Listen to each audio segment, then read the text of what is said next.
지금 이 순간에도 누군가는 달리고 있습니다. 하지만 500년 전에는 한 사람의 목숨을 걸고 달려야만 나라가 살았습니다. 긴급 군사문서 한 장이 산을 넘지 못하면 수만 명이 죽었습니다. 오늘 이야기의 주인공은 말 위의 장군이 아닙니다. 집신 한 켤레와 허리춤에 작은 종만을 지닌 채 캄캄한 밤 산길을 내달린 이름 없는 사내들입니다. 이들이 없었다면 왕조는 진작에 무너졌을 것입니다. 우리가 흔히 역사극에서 보는 장면이 있습니다. 갑옷을 걸친 전령이 빠른 말 위에 올라탑니다. 먼지를 일으키며 성문을 빠져나갑니다. 갈기를 휘날리는 준마의 발굽이 대지를 울립니다. 등 뒤에는 붉은 깃발이 펄럭이고 있습니다. 마주오는 백성들은 황급히 길을 비킵니다.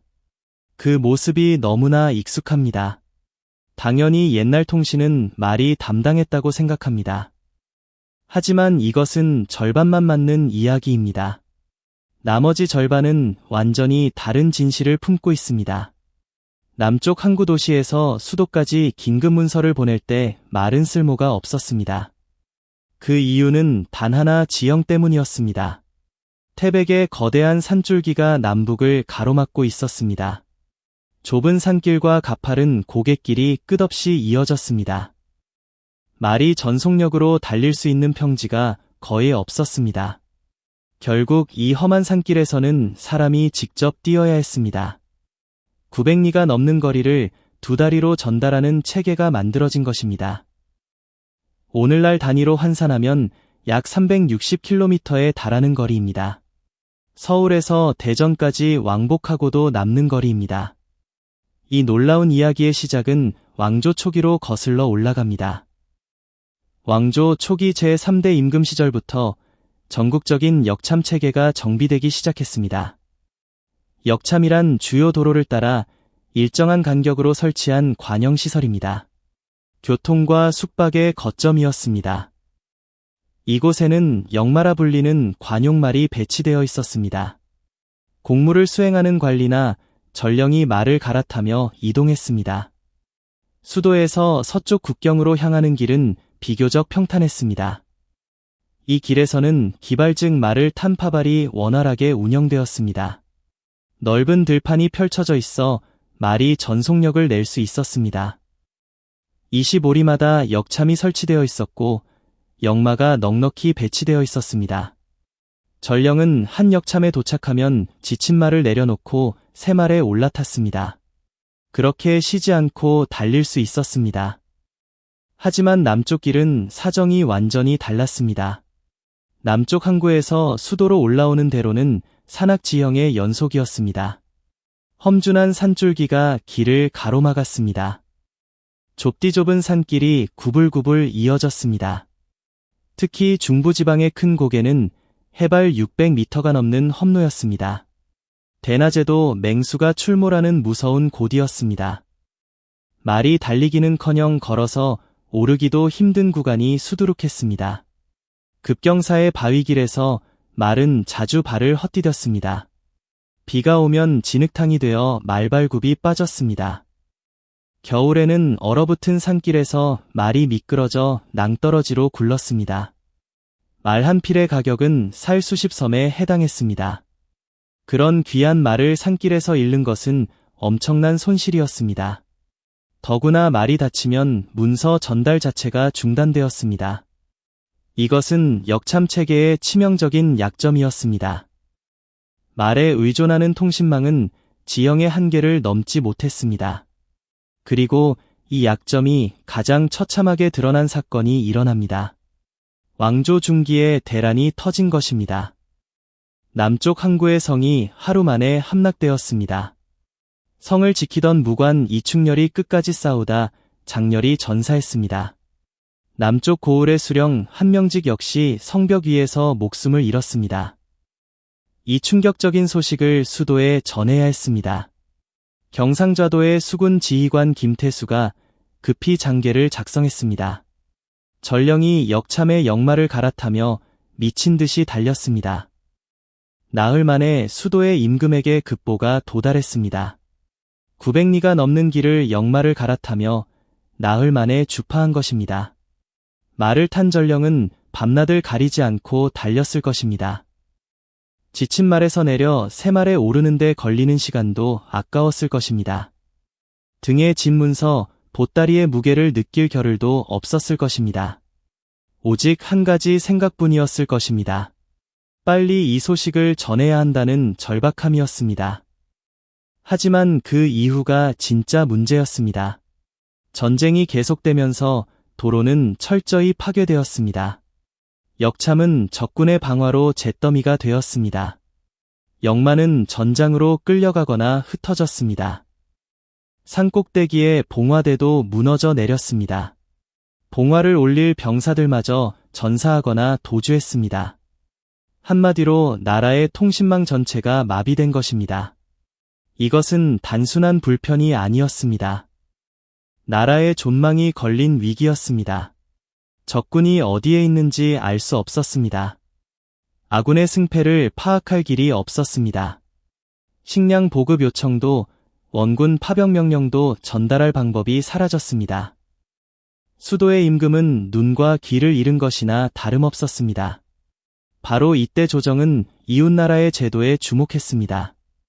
같은 시기 대륙의 제국에서는 사람이 직접 달려서 문서를 전하는 체계가 운영되고 있었습니다.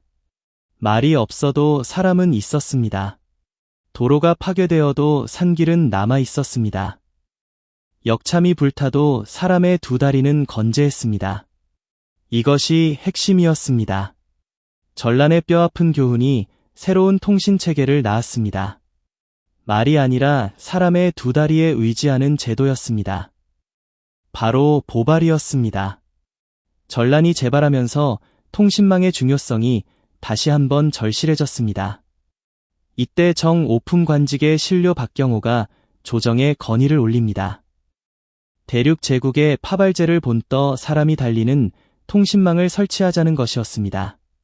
그의 상소문에는 이런 내용이 담겨 있었습니다.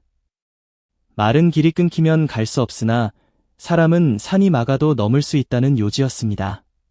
어떤 길이든 사람은 갈 수 있다는 확신이었습니다. 조정은 이 건의를 즉시 받아들였습니다. 이렇게 해서 서발과 북발 그리고 남발의 세 대로를 근간으로 하는 파발제가 탄생했습니다. 서발은 수도에서 서쪽 국경까지 이어졌습니다. 북발은 수도에서 북쪽 변경까지 달렸습니다. 남발은 수도에서 남쪽 항구까지 관통했습니다. 기발 즉 말을 탄 파발은 25리마다 한참을 두었습니다. 보발 즉 걸어서 뛰는 파발은 30리마다 한참을 두었습니다. 여기에는 놀라운 비밀이 숨어 있습니다. 남쪽 항구에서 수도까지 한 사람이 쭉 달린 것이 아니었습니다. 이어달리기였습니다. 각 구간마다 그 지역의 지리를 손바닥처럼 아는 토박이가 배치되었습니다. 예를 들어 송림에서 화산까지 약 30리 구간을 전담하는 보발꾼이 있었습니다. 이 사람은 어릴 때부터 이 산길을 오가며 자랐습니다. 눈을 감아도 길을 찾을 수 있는 사람이었습니다. 비가 오면 어느 샛길로 돌아가야 하는지 알고 있었습니다. 개울이 불어나면 어디서 건너야 하는지 몸으로 기억하고 있었습니다. 바위 하나, 나무 한 그루까지 다 알고 있는 사람이었습니다. 이것이 보발체계의 핵심 강점이었습니다.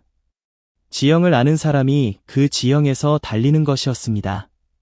낯선 길을 가는 것이 아니라 자기 집 마당을 가로지르는 것과 같았습니다. 각 참에는 파발군을 총괄하는 발장 한 명이 있었습니다. 행정을 담당하는 설이 한 명이 함께했습니다.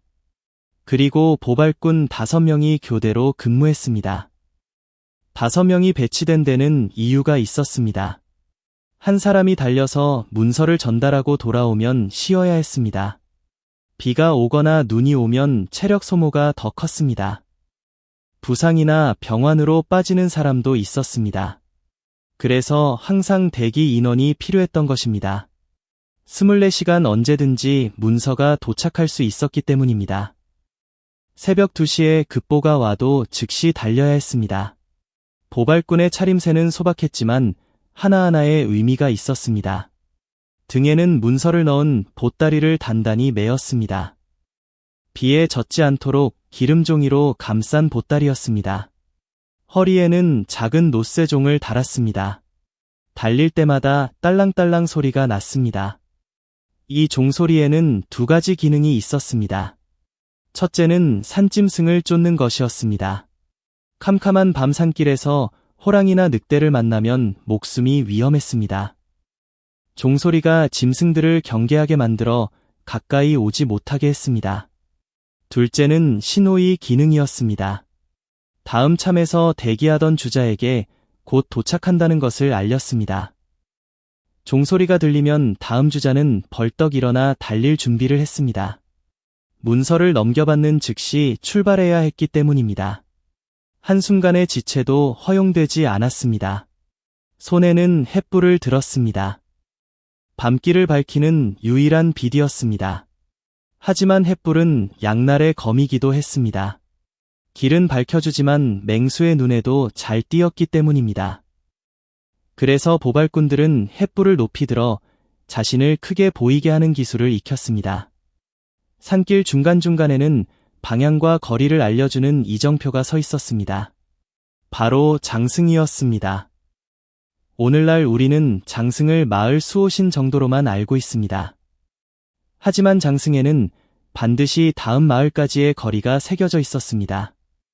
동쪽으로 멸이, 서쪽으로 멸이라는 글씨가 적혀 있었습니다. 오늘날의 고속도로 이정표와 똑같은 역할이었습니다. 보발꾼에게 장승은 길잡이이자 위안이었습니다. 캄캄한 밤에 햇불 빛에 어른거리는 장승을 보면 안도했을 것입니다. 길을 제대로 가고 있다는 확인이었기 때문입니다. 다음 참까지 얼마나 남았는지도 알 수 있었습니다. 같은 시기 대륙 제국의 역전 체계는 주로 평지 위주였습니다. 광활한 평원에서 말을 달리는 방식이 주류였습니다. 산악 지형에서 이처럼 촘촘한 이어달리기 시스템을 운영한 것은 매우 독특한 방식이었습니다. 지형의 약점을 인간의 의지와 지혜로 극복한 것입니다. 보발꾼들은 30리, 즉 약 12km를 전력으로 달려야 했습니다.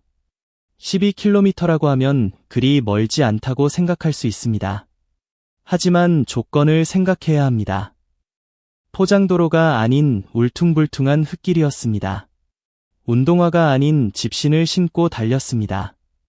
집신은 금방 해졌고 맨발로 달리는 일도 잦았습니다. 가파른 오르막과 내리막이 반복되는 산길이었습니다.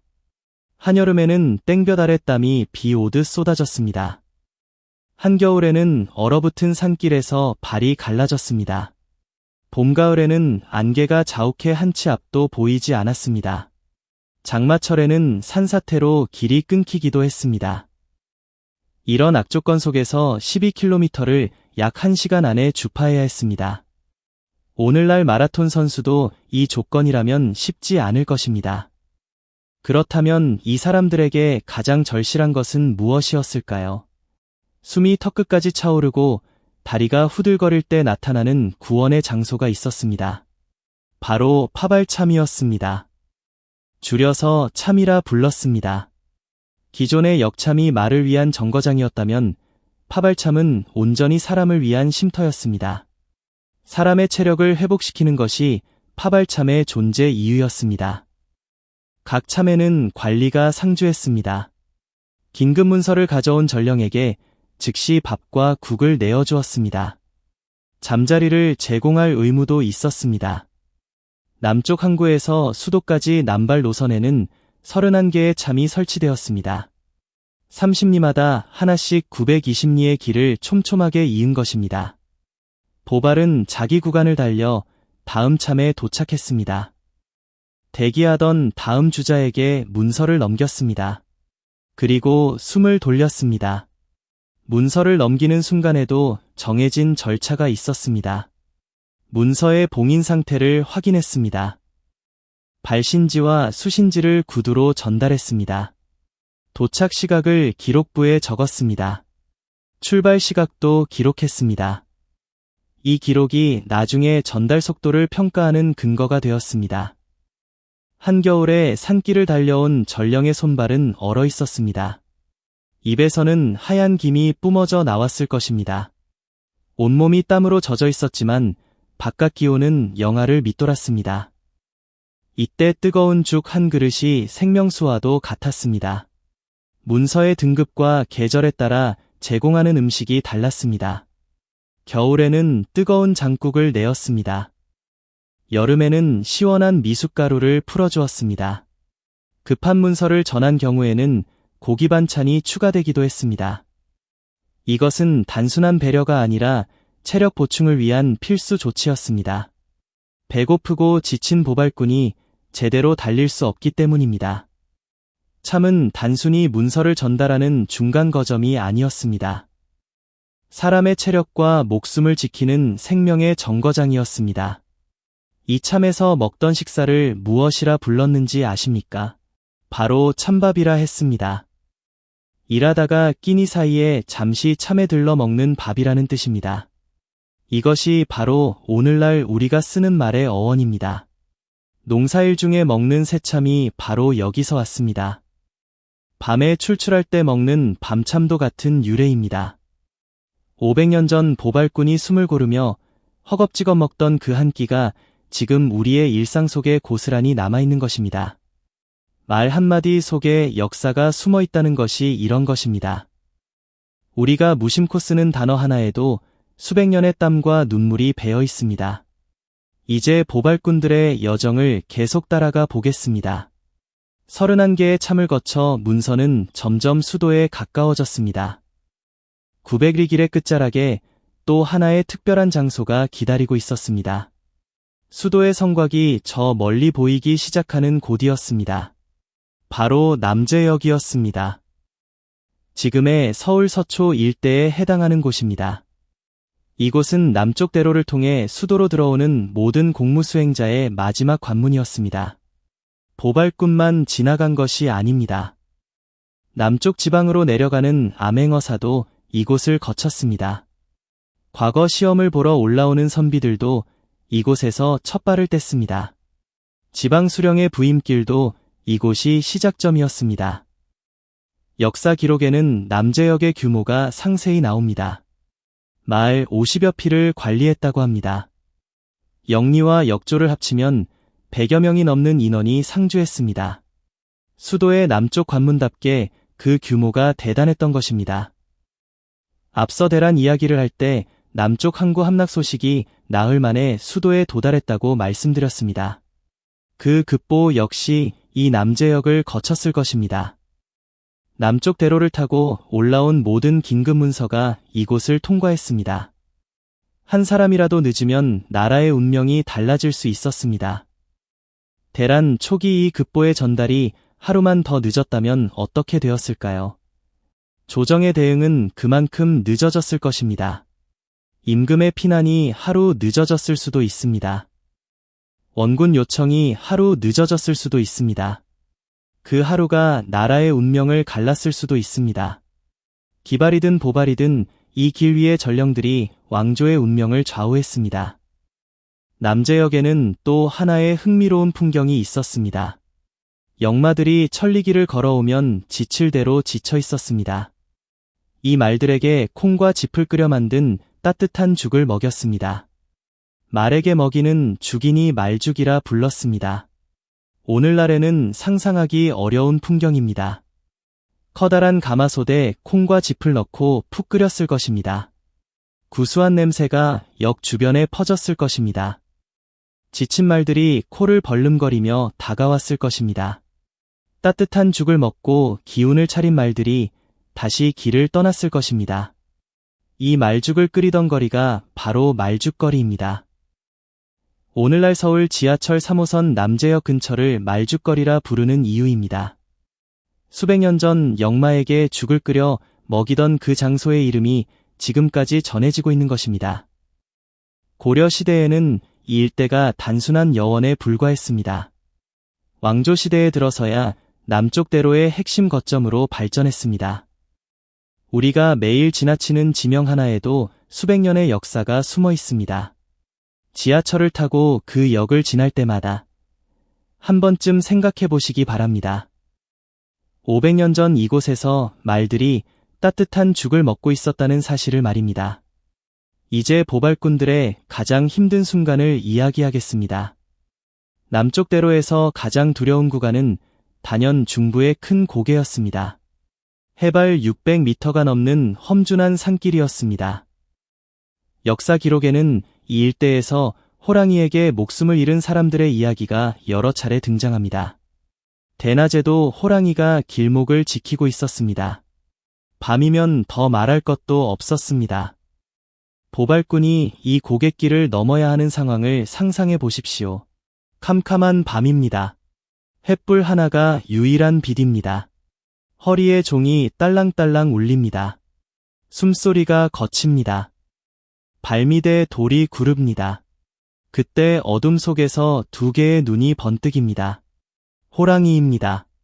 눈에 불을 켜고 노려보는 맹수 앞에서 도망칠 수도 없었습니다.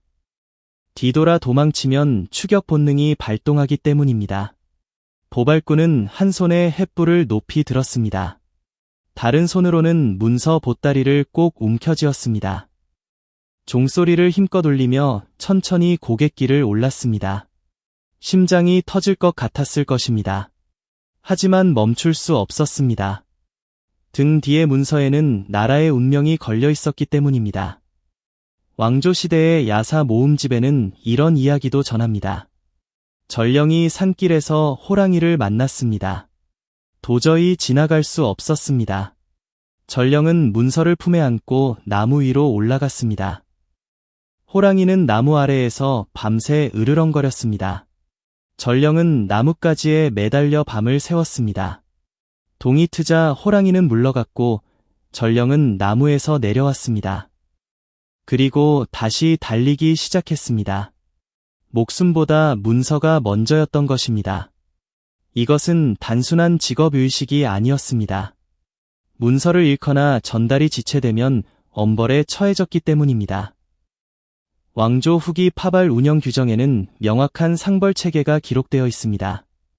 정해진 시간 안에 문서를 전달하지 못한 보발은 곤장에 처해졌습니다. 지체 시간이 길어질수록 형벌도 무거워졌습니다. 반대로 긴급 문서를 신속히 전달한 보발에게는 상을 내렸습니다. 쌀이나 포목을 하사받기도 했습니다. 보발의 속도 기준은 엄격했습니다. 긴급 문서는 하루에 300리를 가도록 규정되어 있었습니다. 이것은 12km 구간을 맡은 보발꾼이 약 1시간 안에 다음 주자에게 문서를 넘겨야 한다는 뜻이었습니다. 산길에서 1시간에 12km를 달리는 것입니다. 평지도 아니고 포장도로도 아닌 산길에서 말입니다. 비가 오나 눈이 오나 밤이나 낮이나 이 기준은 변하지 않았습니다. 이 기준을 충족하면 남쪽 항구에서 수도까지 사흘이면 문서가 도착했습니다. 31명의 보발꾼이 릴레이로 달려서 사흘 만에 920리를 주파한 것입니다. 이것은 놀라운 속도였습니다. 말을 탄 기발이 같은 거리를 나흘 만에 주파한 것과 비교하면 더욱 놀랍습니다. 산길에서는 오히려 사람이 말보다 빨랐던 것입니다. 말은 가파른 산길에서 속도가 급격히 떨어졌습니다.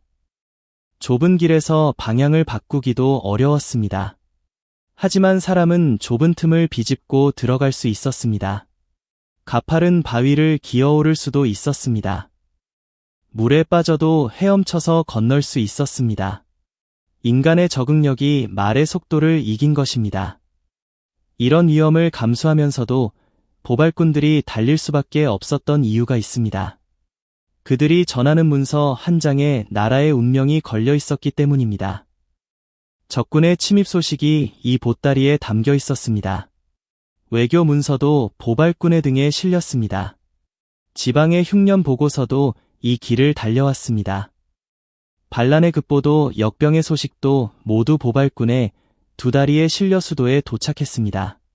보발꾼들의 삶은 어떠했을까요? 기록에 남아있는 것은 많지 않습니다. 하지만 단편적인 기록들을 모아보면 그 윤곽이 드러납니다. 보발꾼은 대부분 그 지역의 하층민이었습니다. 양반이나 중인이 이 일을 하지는 않았습니다. 하지만 보발꾼은 일반 노비와는 달랐습니다. 관에서 급료를 받았고 일정한 지위를 인정받았습니다. 무엇보다 이들은 자신이 나라를 위해 중요한 일을 하고 있다는 자부심이 있었을 것입니다. 비록 이름은 남기지 못했지만 말입니다. 보발꾼의 하루는 대기와 긴장의 연속이었습니다. 언제 문서가 올지 모르기 때문에 항상 달릴 준비를 하고 있어야 했습니다. 잠을 자다가도 종소리가 들리면 벌떡 일어나야 했습니다. 밥을 먹다가도 급보가 오면 즉시 출발해야 했습니다. 몸은 항상 최상의 상태를 유지해야 했습니다. 그래서 보발꾼들은 평소에도 달리기 훈련을 게을리하지 않았을 것입니다. 자기 구간의 길을 수시로 점검했을 것입니다. 새로 생긴 웅덩이나 무너진 다리를 미리 파악해 두었을 것입니다. 대체 경로도 여러 개 알고 있었을 것입니다. 이들은 오늘날로 치면 최정예 특수부대원에 가까운 존재였습니다. 체력과 지형 지식, 그리고 이기 대처 능력을 모두 갖춰야 했기 때문입니다. 보발체계는 왕조가 끝날 때까지 약 300년간 운영되었습니다. 19세기 말 전신과 전화가 도입되면서 서서히 사라졌습니다. 1882년 수도와 인천 사이에 전신선이 개통되었습니다. 전기 신호가 순식간에 소식을 전했습니다. 보발꾼이 사흘 걸려 전하던 소식을 전신은 몇 분 만에 보냈습니다. 기술의 발전 앞에 인간의 두 다리는 더 이상 필요하지 않았습니다. 하지만 이 300년의 시간 동안 보발꾼들이 이룩한 것은 결코 작지 않았습니다. 이들이 없었다면 왕조의 통치체계는 유지될 수 없었습니다. 수도의 명령이 지방에 전달되지 않았을 것입니다. 지방의 소식이 수도에 닿지 않았을 것입니다. 나라는 분열되고 혼란에 빠졌을 것입니다. 보발꾼 한 사람이 달리는 거리는 고작 30리에 불과했습니다. 하지만 이 짧은 구간들이 이어지고 또 이어졌습니다. 남쪽 항구에서 수도까지 900리의 길을 완성했습니다. 한 사람의 30리는 보잘것없어 보입니다. 하지만 31명의 30리가 모이면 나라를 이었습니다. 이것이 바로 시스템의 힘이었습니다. 한 사람의 영웅이 아니라 수많은 무명의 사람들이 각자의 자리에서 최선을 다한 결과였습니다. 오늘날 우리는 손가락 하나로 지구 반대편의 소식을 전합니다. 스마트폰으로 영상통화를 하고 이메일을 보냅니다. 택배는 하루 이틀이면 전국 어디든 도착합니다. 비행기를 타면 남쪽 항구에서 수도까지 1시간이면 갑니다. KTX를 타면 2시간 반이면 도착합니다. 하지만 불과 150년 전까지만 해도 나라의 긴급한 소식은 오직 사람의 두 다리에 의지해야 했습니다. 집신이 해지면 맨발로 달렸습니다. 비가 오면 흙탕길을 뒹굴듯이 달렸습니다. 한겨울 영하의 추위 속에서도 멈출 수 없었습니다. 한여름 뙤약볕 아래에서도 쉴 수 없었습니다. 발바닥에 물집이 잡히고 터져도 달려야 했습니다. 종아리에 쥐가 나도 이를 악물고 달려야 했습니다. 이들의 이야기를 한 번 더 되새겨봅니다. 왕조 초기에는 역참의 역마가 이 길을 달렸습니다. 대란 이후에는 보발꾼의 두 발이 이 길을 달렸습니다. 파발참에서 먹던 밥은 오늘날 새참이 되었습니다. 말죽을 끓이던 거리는 지금의 말죽거리가 되었습니다. 캄캄한 밤 산길에 울려 퍼지던 종소리가 있었습니다. 큰 고개에서 맹수와 맞선 보발꾼의 용기가 있었습니다. 이 모든 것이 우리가 매일 밟고 다니는 땅 위에 스며들어 있습니다. 우리가 무심코 쓰는 말 속에 녹아들어 있습니다. 밤새 산길을 달리던 보발꾼의 거친 숨소리가 들리는 듯합니다. 집신이 해져 맨발로 달렸을 그 발바닥의 고통이 느껴지는 듯합니다. 허리에 달린 종이 딸랑딸랑 울리고 있습니다. 저 멀리 다음 참의 불빛이 어렴풋이 보입니다. 그 순간의 안도감이 가슴 속에 그려집니다. 이름조차 남기지 못한 이 사람들이 있었기에 왕조라는 나라가 500년을 이어올 수 있었습니다. 거대한 역사의 수레바퀴는 이름 없는 사람들의 땀방울로 굴러갑니다. 왕과 장군의 이름은 기록에 남았지만 진짜 나라를 움직인 것은 이런 무명의 사람들이었습니다. 오늘 밤 잠들기 전에 한 번쯤 생각해 보시기 바랍니다. 500년 전 캄캄한 산길을 달리던 한 사내의 모습을 말입니다. 그의 거친 숨소리를 말입니다. 그의 종소리를 말입니다. 그리고 그가 품에 안고 달리던 문서 한 장의 무게를 말입니다. 그 무게는 종이 한 장의 무게가 아니었습니다. 나라 전체의 무게였습니다.